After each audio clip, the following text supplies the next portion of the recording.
اللہ اللہ اللہ۔ مکران شاہ بادشاہ گزرا ہے ایران کا، کچھ نرم دل تھا، انہیں سیر کرنے نکلا۔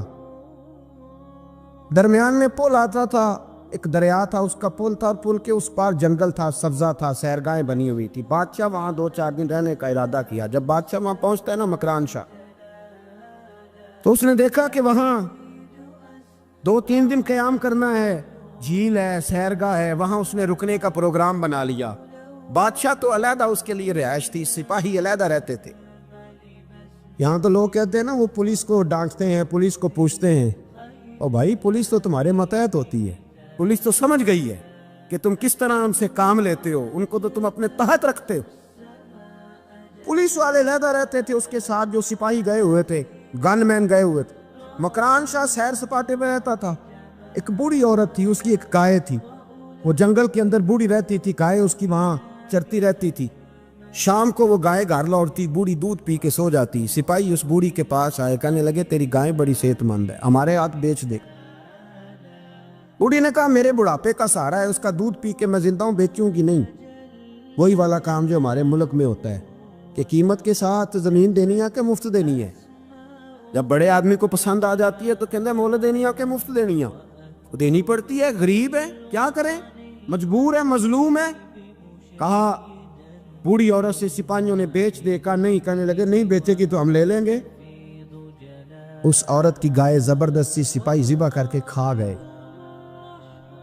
بوڑھی نے بادشاہ تک پہنچنا چاہا، لیکن اس کو پہنچنے نہ دیا گیا، منع کر دیا گیا، اس کی رسائی نہ ہو سکی، غریب عورت تھی۔ جس دن مکران شاہ واپس آ رہے تھے نا، سیر کر کے پل سے گزر رہے تھے، تو کسی نے بوڑھی سے کہا کہ بادشاہ گزرے گا۔ وہ چھپ کے پل پہ بیٹھ گئی، اور مکران شاہ جب پل سے گزرنے لگے تو بوڑھی آگے آئی اور اس کے گھوڑے کی لگام پکڑی۔ ایسا جملہ کہا کہ مکران شاہ چکرا کے زمین پہ گرا، اور بوڑھی کہنے لگی مکران شاہ تیرے سپاہی میری گائے ذبح کر کے کھا گئے ہیں، تو بتا اس کا حساب اس پل پہ کھڑے ہو کے دینا کہ پل صراط پہ دینا ہے؟ بتا یہاں کھڑے ہو کے دے گا کہ وہاں کھڑے ہو کے دے گا؟ بول، بتاؤ یہاں دینا ہے کہ وہاں دینا ہے؟ دینا تو پڑے گا، یہاں دو گے تو ہو سکتا ہے قیامت میں بچ جاؤ، اور اگر یہاں نہیں دو گے تو وہاں لٹکا دیے جاؤ گے، رسوا کیے جاؤ گے، پوچھا جائے گا۔ مکران شاہ چکرا کے گرا زمین پہ، اور گر کے کہنے لگا بی بی میں وہاں حساب نہیں دے سکتا، دو دینا یہی لے لے، جو لینا یہی لے لے، آ جاؤ آ جاؤ، وقت ہے، گنجائش ہے، مہلت کے دنوں میں توبہ کر لو، پلٹ آؤ، اللہ کے حضور حاضر ہو جاؤ۔ حضرت ابی بن کعب رضی اللہ تعالیٰ عنہ نے امیر المومنین سیدنا فاروق اعظم پہ مقدمہ کر دیے تھے۔ عدالت تھی، جج تھی حضرت زید بن ثابت۔ حضرت عمر پہنچے، حضرت زید بن ثابت اٹھ کے کھڑے ہوئے، جگہ خالی، کا امیر المومنین بیٹھ جائیے۔ آپ فرمانے لگے زید یہ تم نے ناانصافی کی، ہم دونوں آئے تھے مقدمہ لے کے، یا تو دونوں کے لیے جگہ بناتے، تم نے ٹھیک نہیں کیا۔ پھر بات ذرا آگے بڑھی، حضرت ابی بن کعب نے مطالبہ کیا کہ حضرت عمر فلاں بات پہ قسم اٹھائیں، تو حضرت زید بن ثابت جاج تھے، کہنے لگے آپ امیر المومنین سے یہ مطالبہ کر رہے ہیں، آپ اس مقدمے کا فیصلہ کر لیں، اس کے بعد میں آپ کو فارغ کر دوں گا۔ آپ مجھے امیر المومنین کہہ رہے ہیں، اور امیر المومنین کہہ کہ آپ یک طرفہ ہو رہے ہیں، اور جو آدمی انصاف لینے آپ کے دروازے پہ آیا ہوا ہے، اس ملک کا مسئلہ کیا ہے؟ اس ملک کا مسئلہ غریبی نہیں، میرے وطن کا مسئلہ یہ ہے کہ امیر غریب کے لیے قانون الگ الگ ہے۔ یہاں 11 سال 12 سال ایک شخص جیل میں رہ کے آتا ہے، لیکن بعد میں پتہ چلتا ہے وہ تو بے گناہ تھا، اس کے 11 سال کون واپس کرے گا؟ اس کے 20 سال زندگی کے جو سلاخوں کے پیچھے کٹ گئے کون واپس کرے گا؟ اور امیر آدمی وہ تو قبل از گرفتاری ضمانت کرا لیتا ہے، ان کے پاس تو بڑے بڑے ایشو ہیں، بڑے بڑے وکیل ہیں، بڑے بڑے ڈاکٹروں کی ان کے پاس رپورٹیں ہیں، وہ تو سارا کچھ کر سکتے ہیں، کوئی ہے ہی نہیں ان کو روکنے والا۔ میرے عزیزو آپ سمجھے میری بات کو، حضرت عمر فاروق فرمانے لگے یہ فیصلہ کر لیں، اس لیے کہ حضرت عمر اگر صرف اپنا سوچتے تو نظریہ نہیں بچتا تھا۔ جناب عمر رضی اللہ تعالیٰ عنہ نے نا صرف اپنا نہیں سوچا، انہوں نے کہا کہ سچ کو فروغ دیا جائے، ذات سے نکلا جائے۔ آپ فرمانے لگے تو نہ عمر کو کسی اونچی اڑان میں مبتلا نہ کر، عمر کو پتہ ہے عمر کیا ہے، اسے وہ دور یاد ہے جب وہ اونٹ چرایا کرتا، لہذا میرے لیے وہی فیصلہ کر جو فیصلہ کرنے کا طریقہ قرآن و سنت نے ہمیں عطا فرمایا ہے۔ آپ نکلیں ذرا ذات پات کے چنگل سے۔ یہ جو بت پال لیے نا، اقبال کہتے ہیں گرچہ بت ہے جماعت کی آستینوں میں، جماعتوں کے بت تو نہ بناؤ، تنظیموں کو بت تو نہ بناؤ، آپ برادری کو بت تو نہ بناؤ، آپ رنگ نسل کو بت تو نہ بناؤ، اگرچہ بت ہے جماعت کی آستینوں میں، پر مجھے ہے حکم اعزاں لا الہ الا، یہ ٹوٹ جائیں گے لا الہ الا اللہ کی ضرب سے۔ وسیع الظرف، وسیع المزاج بنے، وسیع المشرب بنے۔ آپ کبھی بھی سوچوں کو اتنا محدود نہ کریں کہ آپ کسی ایک ابہام کا شکار ہو کے ہی ساری زندگی گزار دیں۔ کیا مسئلہ تھا عرب کے لوگوں کو؟ مسئلہ کیا تھا؟ صرف اتنا، ایک عجیب روایت ہمیں ملتی ہے سیرت کی کتابوں میں، میرے نبی پاک صلی اللہ تعالی علیہ وسلم نا رات کے وقت پہاڑ کی چوٹی پہ بیٹھ کے قرآن پاک کی تلاوت کرتے تھے۔ حضور نا رات کے وقت قرآن پاک کی تلاوت کر رہے تھے، نبی کریم تلاوت کر رہے تھے، اور جب یاسین والے نبی خود یاسین پڑھے، والضحیٰ والے محبوب جب خود والضحیٰ کی تلاوت کریں، مدثر والے محبوب جب خود مدثر پڑھے، تو انداز ہی نرالو۔ حضور قرآن پاک کی تلاوت کر رہے تھے تو اس تلاوت کی نا آواز گونجی، کہاں تک پہنچی؟ ابو جہل بھی کسی جھاڑی میں چھپ کے حضور کا قرآن سننے لگا۔ سریلی اتنی تھی، اس میں لطف ہی اتنا تھا، ابو سفیان بھی آ گئے، کسی جھاڑی میں چھپ کے قرآن سننے لگے۔ اخنس بن شریک بھی آ گیا، تھوڑا نہیں سنا، ساری رات ہی حضور کی تلاوت سنتے رہے، ساری رات تلاوت۔ اور کہاں چین لینے دے حضور کی میٹھی آواز، کہاں چین لینے دے حضور کی میٹھی آواز۔ تینوں پھر اٹھ گئے، کئی دن آتے رہے، ایک دن طے ہوا کہ آج کے بعد بالکل نہیں آنا، جو آئے گا سزا ملے گی، ہو گئی بات طے۔ اخنس بن شریک کہتے ہیں میں سویرے ابو جہل کے گھر گیا، میں نے کہا سن، ایک دن نہیں کئی راتیں تو نے بھی سنا میں نے بھی سنا، دل پہ ہاتھ رکھ کے بتا وہ جو پڑھتے ہیں وہ حق سچ ہے کہ نہیں؟ کری بات کر، سنا تو نے بھی سنا میں نے بھی، ساری رات سنا، بتا بات سچی ہے کہ نہیں؟ تو ابو جہل کہنے لگا ایک ایک حرف سچ ہے، ایک ایک بات سچی ہے، تو مانتا کیوں نہیں؟ پھر تو مانتا کیوں نہیں؟ تو جو ابو جہل نے جواب دیا، خدا را اس پہ غور کرنا، میری منت سمجھ کر اس بات پہ غور کرنا، او پھر تو مانتا کیوں نہیں؟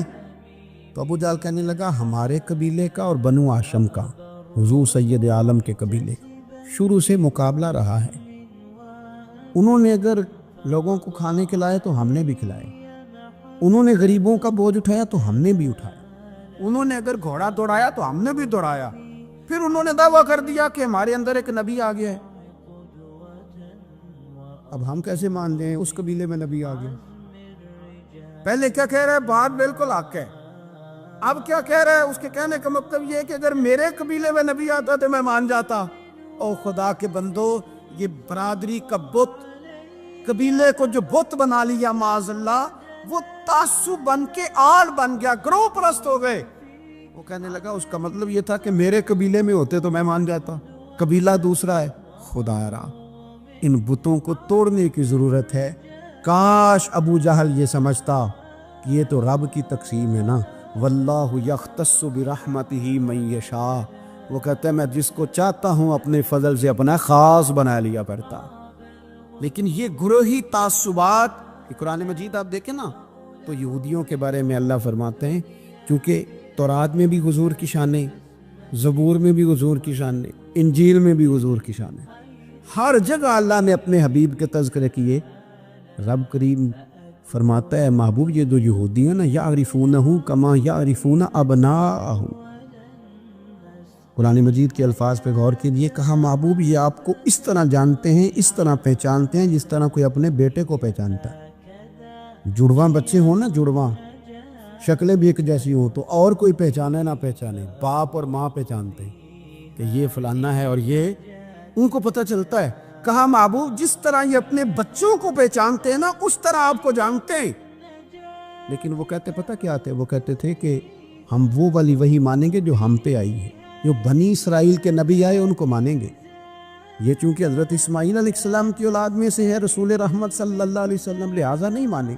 وہ جو گروہی تعصب تھا نا، قبیلے کا تعصب گروہی، وہ لے ڈوبا۔ وہ تورات پڑھ کے بھی، انجیل پڑھ کے بھی، بلکہ وہ لوگوں کو کہا کرتے تھے رسول آنے والے ہیں، رسول آنے والے ہیں، رسول آنے والے ہیں، لیکن حضور آ گئے حضرت ابراہیم کی اولاد میں سے، حضرت اسماعیل کی اولاد میں سے۔ انہوں نے کہا جی وہ تو ہمارے قبیلے میں ہوتے تو ہم مانتے۔ میں نے بھی غور کرنا ہے، آپ نے بھی غور کرنا ہے۔ یہ سوچے تو یہودیوں کی ہے کہ فلانا میرے قبیلے سے ہو تو پھر مانتا ہوں، فلانا فلانی جگہ ہو تو۔ یہ تو سوچ ہماری نہیں۔ شیخ عبد القادر جیلانی رضی اللہ تعالیٰ عنہ ارشاد فرماتے ہیں کہ تو جہاں بھی ہو نا، اپنی سوچ کو عاجزی والی بنا۔ آپ فرماتے ہیں اگر تیری عمر زیادہ ہے اور تیرے سامنے ایک شخص کھڑا ہے جس کی عمر تھوڑی ہے، تو اپنے ذہن میں یہ بات بٹھا کہ اس کی عمر تھوڑی ہے تو غلطیاں بھی تو تھوڑی ہیں نا۔ اور اگر تیرے سامنے کوئی شخص کھڑا ہے، تیری عمر تھوڑی ہے، اس کی زیادہ ہے، تو پھر یہ ذہن بنا لے کہ اگر اس کی عمر زیادہ ہے تو اس کی نمازیں بھی تو زیادہ ہیں نا، تلاوتیں بھی تو زیادہ ہیں نا، خیرات بھی تو زیادہ ہے نا، عمر جو زیادہ ہے۔ اور اگر تو ان پڑھ ہے اور تیرے سامنے عالم کھڑا ہے تو اس ترتیب سے عاجزی پیدا کر لے کہ وہ چونکہ عالم ہے تو میں تو بہت سارے کام اپنی جہالت کی وجہ سے غلط کر لیتا ہوں، لیکن وہ عالم ہے تو اپنے علم کی بنیاد پر یقیناً وہ مجھ سے زیادہ خیر کٹھی کر رہا ہے۔ اور اگر تو عالم ہے اور تیرے سامنے جاہل کھڑا ہے تو پھر بھی تو اپنی طبیعت میں عاجزی لا، اور تو یہ ذہن بنا کہ وہ اگر کوئی غلطی کرے گا بھی تو اپنی جہالت کی وجہ سے کرے گا، تو مجھے تو پتہ ہے سارا، ایسا نہ ہو کہ میرا گناہ ڈبل لکھ دیا جائے۔ اب جہاں ہیں، جس ترتیب سے ہیں، اس ترتیب سے ہی اپنی طبیعت کے اندر عاجزی لائیں۔ نبی پاک صلی اللہ تعالیٰ علیہ وسلم نے فرمایا، حضرت عبداللہ ابن مسعود رضی اللہ تعالیٰ عنہ حدیث کے راوی ہیں، حضور نے فرمایا جس کے دل میں رائی کے دانے کے برابر بھی تکبر ہوا وہ شخص جنت میں نہیں جائے گا۔ تو عرض کی یا رسول اللہ صلی اللہ علیہ وسلم، ایک آدمی اچھا لباس پہنتا ہے، اچھا بن کے رہنا چاہتا ہے، صاف ستھرا بن کے رہنا چاہتا ہے، کیا یہ بھی تکبر ہے؟ سرکار نے فرمایا نہیں، اللہ تو خوبصورت ہے، خوبصورتی کو تو پسند فرماتا ہے۔ تو یا رسول اللہ صلی اللہ علیہ وسلم پھر تقسیم کس طرح کریں؟ تکبر کے مفہوم کو کیسے سمجھیں؟ تو دو باتیں نبی پاک علیہ السلام نے ارشاد فرمائی۔ سارے عنوان کو ان دو باتوں میں سمجھا جا سکتا ہے۔ محبوب فرمانے لگے تکبر تو یہ ہے کہ بندہ حق قبول نہ کرے اور دوسرے بندوں کو اپنوں سے حقیر سمجھے۔ اگر تیرا کوئی بھی کمال قبول حق میں رکاوٹ بن گیا تب تو متکبر ہے، اور اگر کسی بھی مقام پر جا کر تو کسی کو حقیر سمجھنے لگ گیا پھر تو متکبر ہے۔ ورنہ اچھا لباس پہننے سے بندہ متکبر نہیں ہوتا، اچھی گاڑی میں بیٹھنے سے بندہ متکبر نہیں ہوتا، اچھے گھر میں رہنے سے بندہ متکبر، بلکہ حضرت باجید بستامی رحمۃ اللہ علیہ تو یہاں تک فرماتے ہیں کہ میں نے بہت بڑے بڑے مکانوں میں درویش بستے دیکھے اور میں نے بڑے بڑے جبوں کے اندر تکبر کو ملاحظہ کیا، غرور دیکھا میں نے وہاں۔ عزیز دوستو، اپنے ذہنی سطح اس طرح کی بنائی جائے کہ مزاجوں میں ٹھہراؤ رہے، طبیعتوں میں۔ ہمیں نا دو تین چیزیں بڑا پریشان کرتی ہیں۔ بعض لوگ ایسے ہیں جو کسی بڑی برادری میں جس کو وہ بڑا سمجھتے ہیں، باقی تو اللہ کو پتہ ہے نا بڑا کون ہے۔ کسی بڑے قبیلے میں جس کو دنیا میں بڑا گردانا جاتا ہے، اس میں اگر وہ پیدا، امام اعظم ابو حنیفہ رحمۃ اللہ علیہ گزر رہے تھے تو بارش ہو گئی تھی اور کوفہ میں کیچڑ تھا، تو آپ نے جو جوتے پہنے ہوئے تھے ان جوتوں سے چلتے ہوئے نا آپ کے پاؤں سے کچھ مٹی اڑی، تو سامنے ایک یہودی تھا، اب اس زمانے میں دیواریں کچی ہوتی تھی، اس کے دیوار پر جا کے وہ مٹی جو تھی وہ لگ گئی۔ اب امام صاحب بڑے پریشان ہوئے کہ میں نے اس کی دیوار کو آلودہ کر دیا۔ یہاں تو لوگ اپنی اینٹیں رکھتے رکھتے کئیوں کی دیواریں توڑ ہی دیتے ہیں، اور پھر وہ اس پر ماننے کو بھی تیار نہیں ہوتے، تسلیم کرنے کو بھی تیار نہیں ہوتے۔ وہ کہتے ہیں پھر کیا ہو گیا، اب ہمارا یہاں گھر ہے تو ہم نے ٹرالی منگوانی نہیں تھی، ہمارا حق بنتا تھا۔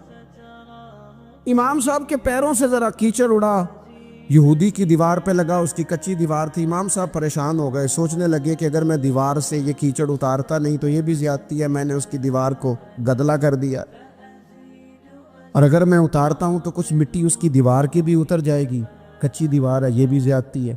مومن گناہ کو پہاڑ کی طرح سمجھتا ہے کہ کہیں گر نہ جائے، اس کی بھی کہیں سزا نہ مل جائے۔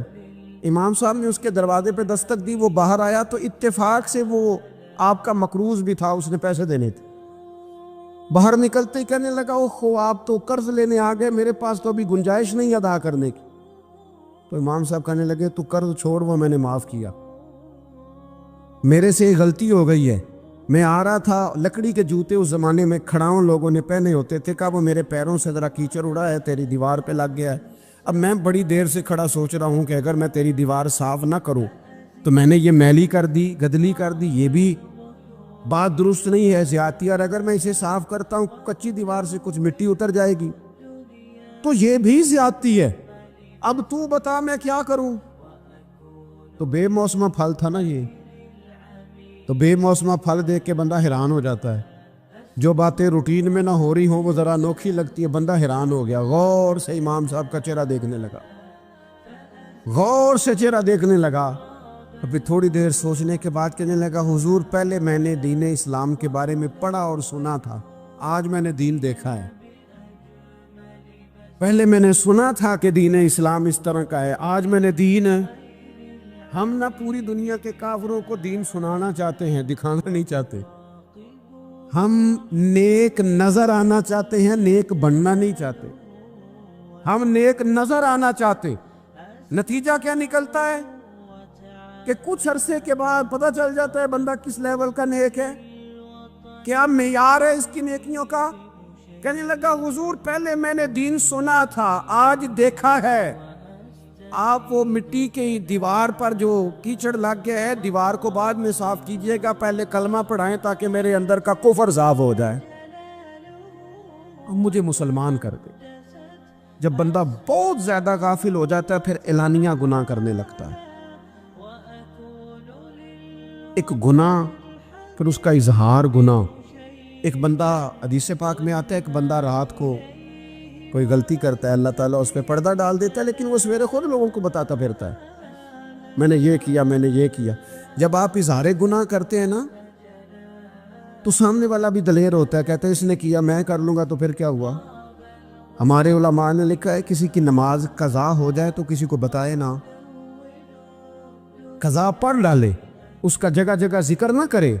جب آپ کہیں گے نا میری قضا ہو گئی تو آپ کے ساتھ رہنے والا بچہ دوست سمجھے گا یار اس کی قضا ہو گئی ہے تو میری بھی ہو جائے گی تو کیا ہو۔ گناہ کرنا بھی گناہ ہے اور گناہ کا اظہار بھی گناہ ہے۔ نبی اکرم صلی اللہ تعالیٰ علیہ وآلہ وسلم نے ارشاد فرمایا، میری ساری امت کو معافی مل جائے گی سوائے ان لوگوں کے جو اعلانیہ گناہ کرتے ہیں۔ یہ بخاری مسلم دونوں میں حدیث موجود ہے۔ جو اعلانیہ گناہ، جنہوں نے خود ساری دنیا کو گواہ بنا لیا، میں نے یہ بھی جرم کیا، یہ بھی کیا، یہ بھی کیا، یہ بھی کیا، خود انہوں نے لوگوں کے، بہت بڑے غافل آدمی کی علامت ہے کہ گناہ کرے اور پھر اوپر سے اعلانیہ گناہ کرے، اتنا بڑا جرم کرے۔ پھر اگر ہم دیکھنا چاہیں کہ ہم غافل تو نہیں، تو غافل بندے کی چوتھی علامت یہ ہوتی ہے کہ وہ فضول کاموں میں وقت بڑا ضائع کرتا ہے، فضولیات میں، ادھر بیٹھے ہیں ادھر بیٹھے ہیں، یہاں گپ شپ ہو رہی ہے، وہاں موبائل دیکھا جا رہا ہے، پھر کچھ ٹائم ملا ہے تو پھر کہیں دور دراز کسی ہوٹل پہ کھانا کھانے چلے گئے، پھر کچھ ٹائم ملا تو چلو نکلتے ہیں ذرا کوئی ہفتہ سیر کر آتے، یہاں گپ شپ ہے، فلاں کو ڈسکس کر لیتے ہیں، فلاں کے بارے میں بات کر لیتے ہیں، سیاسی تبصرے کر لیتے ہیں، یہ تھوڑی گفتگو ہو جاتی، چلے محلے داروں پہ تبصرہ شروع کرتے ہیں، کون روٹی زیادہ کھا رہا ہے اور کس کے پاس پیسے زیادہ آ گئے، چلو جا کے پتہ کرتے ہیں۔ حالانکہ یہ پتہ نہیں کرنا چاہیے تھا، پتہ تو اس کا کرنا چاہیے تھا جو بیچارہ کل سے بھوکا ہے، خبر تو اس کی رکھنی چاہیے تھی جس بیچارے کے گھر میں بچوں کے لیے پہننے کو کپڑے موجود نہیں ہیں، اس پر تبصرہ یہ کرتے ہیں کہ یہ محنت کیوں نہیں کرتے، اور اگر کسی پر اللہ عطا کر دے پھر حساب ضرور لگاتے ہیں کہ ذرا معلومات کرو یہ اتنی جلدی آگے کیسے نکل گئے۔ غافل بندے کی علامت ہے وقت کا ضائع کرنا، اور فضول کاموں میں ضائع کرنا اور بلا وجہ ضائع اور ایسے سوالات کرنا جن کی ضرورت ہی کوئی نہیں، بالکل ضرورت ہی نہیں، کوئی مطلب بھی نہیں، لیکن ہم لوگ وقت ضائع، یہ غفلت کی علامت، غفلت۔ اللہ والوں کی علامت کیا تھی؟ ایک بات انہوں نے زندگی میں لے لی، سیکھ لی، پھر ساری زندگی اسی پہ گزار دی۔ ان کا ارادہ تھا نا کشکول سیدھا کیا۔ کچھ لوگ ساری زندگی لیکچر کبوس لے لے کے سن کے پھر بھی سمجھنے کو تیار، یہ غافل دل کی علامت ہے۔ اس لیے نبی پاک صلی اللہ تعالی علیہ وسلم نے فرمایا دو نعمتیں ایسی ہیں جن میں اکثر لوگ غفلت میں ہیں، ایک صحت اور دوسری فراغت۔ لوگ بلا وجہ وقت ضائع کرتے ہیں۔ اللہ نے صحت دی ہے، کسی خیر کے کام میں لگائیں۔ اگر آپ کے پاس فارغ وقت ہے تو قرآن پاک کو یاد کریں، ترجمہ اور تفسیر سے پڑھیں، محبوب پاک علیہ السلام کی احادیث کو یاد کریں، اللہ والوں کی باتیں سنیں۔ وقت ملے تو عبادات میں لگائیں، نوافل میں لگائیں، تلاوت میں لگائیں، ذکر اذکار میں لگائیں، اور پھر اللہ مزید توفیق عطا کرے تو کسی کے بھلے میں وقت لگائیں۔ گلی سے کوئی کانٹا اٹھائیں، کوئی روڑا اٹھائیں، کوئی کسی کی مدد کریں، لیکن یہ غافل انہیں کی علامت ہے کہ اپنے وقت کو ضائع کرنا۔ اور پھر اسی طرح غفلت کی پانچویں علامت یہ ہے کہ اگر بندے کو دنیا سے پورا پیار ہو جائے، یعنی شب قدر میں بھی آ کے کہتا ہے یا اللہ کبھی پیسے دے دے، میں شب برات والے دن بھی کہتا ہے کہ مالک اگر کبھی کوئی ایسا سبب لگ جائے نا، یعنی بیت اللہ شریف کے سامنے کھڑے ہو کے بھی اگر اس نے مال ہی مانگنا ہے، وہاں بھی اس نے یہی سوال کرنا ہے، حب پہ دنیا اتنی غالب آ جائے تو یہ غافل ہونے کی علامت۔ دنیا ضرورت ہے، مقصد نہیں ہے، دنیا کی حاجت ہے، مقصد نہیں ہے، یہ مقصود نہیں۔ اور جب لوگ فقط دنیا کے مال کو، دولت کو، نبی پاک علیہ السلام نے فرمایا وہ لعنتی ہے جو درہم اور دینار کا بندہ بن گیا ہے، پیسوں کا بندہ بن گیا ہے، مل جائے تو خوش ہوتا ہے، نہ ملے تو تکلیف میں آ جاتا ہے۔ یہ غافل بندے کی علامت۔ مومن تو وہ ہوتا ہے کہ دولت رزق حلال ضرور کماتا ہے تاکہ کسی کے آگے ہاتھ نہ پھیلانا پڑے، کوشش ضرور کرتا ہے، پر دنیا کو جیب میں جگہ دیتا ہے، دل میں نہیں دیتا۔ اس کی جگہ جہاں ہے اسے وہاں رکھتا ہے، اسے دل میں جگہ، دل تو ایک ہے، اس میں رب رسول کو بسائیں گے یا کسی اور کو بسائیں گے؟ تو حب دنیا یہ غافل ہونے کی بہت بڑی علامت ہے۔ پھر اسی طرح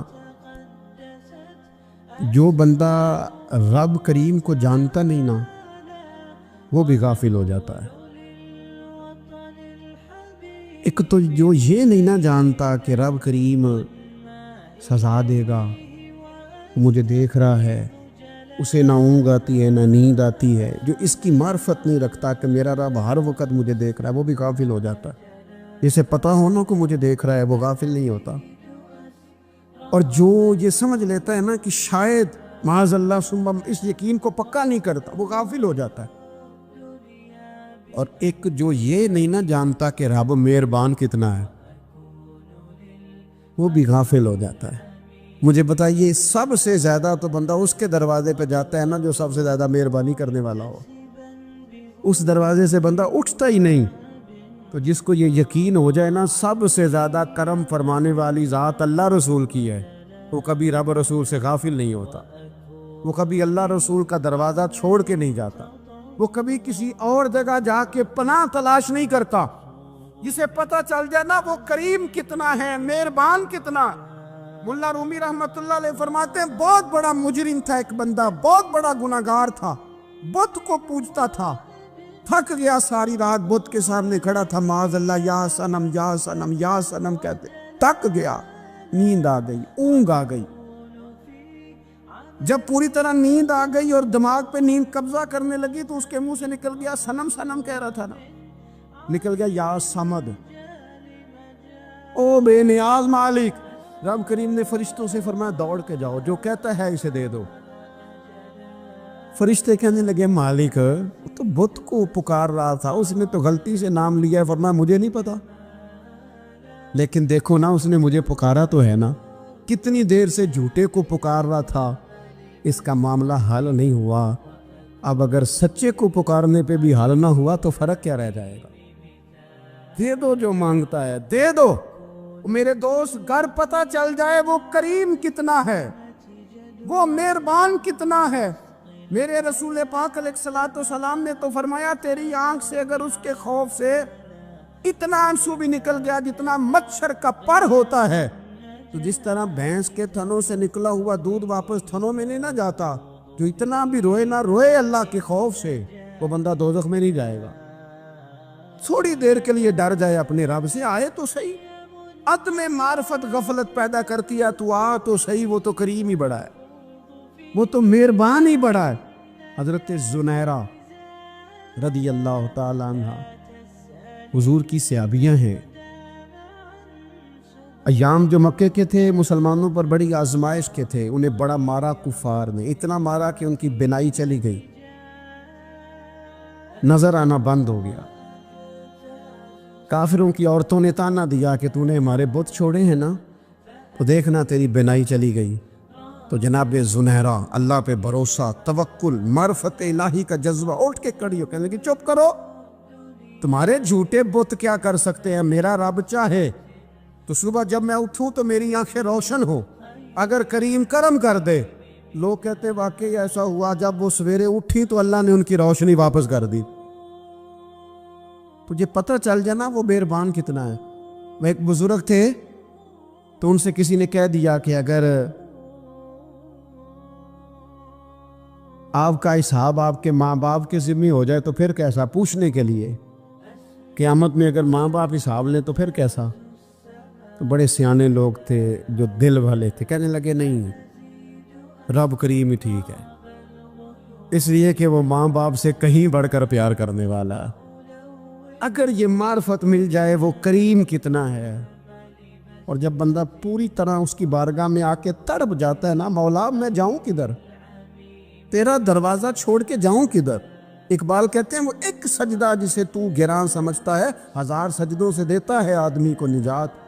تجھے جگہ جگہ جھکنا نہیں پڑے گا اگر تو صحیح معنوں میں اپنے رب کی بارگاہ میں جھک جائے۔ تو میرے عزیز کوشش کریں کہ اس کی معرفت، اس کا کرم، اس کی عطا اور اللہ تبارک و تعالیٰ کے حاضر و ناظر ہونے پر عین الیقین، حق الیقین حاصل کریں۔ اور پھر کہ غافل لوگوں کی صحبت بھی بندے کو غافل کر دیتی ہے۔ غافلوں کی صحبت میں نہ بیٹھے،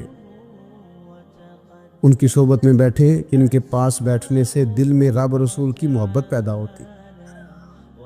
غافلوں سے بچیں، چنگیاں دے لڑ لگی ساں تے چولی چ پھول پئے، تو جدوں میں پیڑیاں دے سنگ رل گئی تے میرے اگلے بھی ڈول گئے۔ برے آدمی کی صحبت بندے کو غافل کر دیتے، غافلوں کی صحبت میں کبھی نہ بیٹھے، کبھی نہیں۔ غافل آدمی آپ کو غافل کر دے گا۔ میرے نبی پاک علیہ الصلوۃ والسلام نے فرمایا انسان اپنے دوست کے مذہب پر ہوتا ہے۔ یہ بہت بڑے لفظ ہیں۔ فرمایا المرء علی دین خلیلہ، انسان اپنے دوست کے مذہب پر ہوتا ہے۔ تو دیکھ تو نے دوست کس کو بنایا، جو تیرے دوست کا مذہب ہوگا وہی تیرا ہو جائے گا۔ ہم نے دوست بنایا نا غوث پاک جیلانی کو،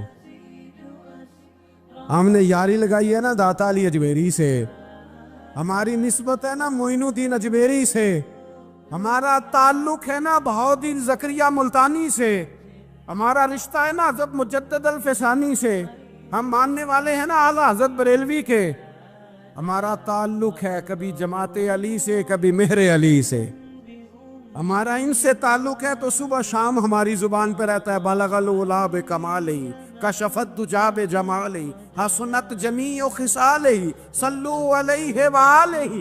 ان سے تعلق جڑا ہے نا تو کئی دفعہ تنہائیاں تڑپا دیتی ہیں اور تڑپ کے کہتے اج سکھ متران دی ودیری ہے، اج سکھ متران دی، سکھ کہتے ہیں اڈیق کو، متر کہتے ہیں محبوب کو، اج سکھ متران دی ودھیری ہے، کیوں دلڑی اداس گھنیری ہے، لو لو وچ شوق چنگیری ہے، اج نینا لائیاں کیوں جھڑیاں، سبحان اللہ سبحان اللہ سبحان اللہ۔ پہلے کہتے ہیں سکھ متران دی ودھیری ہے یعنی اداس ہو، پھر حضور کے جلووں پہ نظر کرتے ہیں، کہتے ہیں سبحان اللہ سبحان اللہ، ما اجملک ما احسنک ما اکملک، اور پھر فوراً کہنے لگے او کتھے میرے علی، او کتھے میرے علی، کتھے تیری ثنا، اب ویکھو مشتاق اکھیں کتھے جاڑیاں